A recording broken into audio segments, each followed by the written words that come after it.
ভেনেজুয়েলার সামরিক অভিযানের সাফল্য দাবি করার পর মার্কিন president Donald Trump Colombia, Cuba, Mexico, ইরানের মতো দেশগুলোতে সামরিক হস্তক্ষেপের সম্ভাবনা নাকচ করেননি। ২৭ জানুয়ারি এক সাক্ষাৎকারে তিনি বলেন, প্রয়োজনে যুক্তরাষ্ট্র আবারও এমন অভিযান চালাতে পারে এবং এক্ষেত্রে কোনো শক্তি আমেরিকাকে থামাতে পারবে না।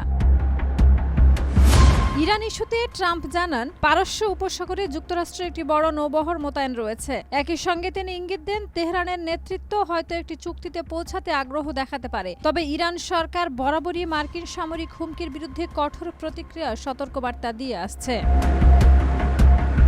এর মধ্যেই ইরানের সরকার বিরোধী বিক্ষোভ চলমান রয়েছে। এসব বিক্ষোভ দমনে ব্যাপক ধরপাকড়ের পাশাপাশি বিভিন্ন এলাকায় ইন্টারনেট সংযোগ বিচ্ছিন্ন রাখার খবরও পাওয়া গেছে। ইরান সরকার জানিয়েছে, ইসলামিক রেভলিউশনারি গার্ড কাপস একটি বৈধ সামরিক নিরাপত্তা বাহিনী এবং একে সন্ত্রাসী তালিকাভুক্ত করার প্রচেষ্টা আন্তর্জাতিক আইনের পরিপন্থী।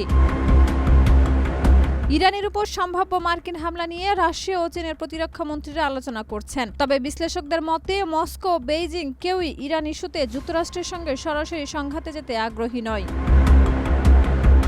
এদিকে ইউরোপীয় ইউনিয়ন ইরানের বিরুদ্ধে নতুন করে কঠোর নিষেধাজ্ঞা আরোপের প্রস্তুতি নিচ্ছে। সাম্প্রতিক বিক্ষোভে বেসামরিক নাগরিকদের উপর দমন পীড়নের প্রতিবাদে আইআরজিসিকে সন্ত্রাসী সংগঠন হিসেবে তালিকাভুক্ত করার প্রস্তাব উঠেছে। পাশাপাশি কয়েকজন উচ্চপদস্থ কর্মকর্তা ও সংশ্লিষ্ট প্রতিষ্ঠানের উপর সম্পদ জব্দ এবং ভিসা নিষেধাজ্ঞা আরোপের বিষয়টিও বিবেচনায় রয়েছে।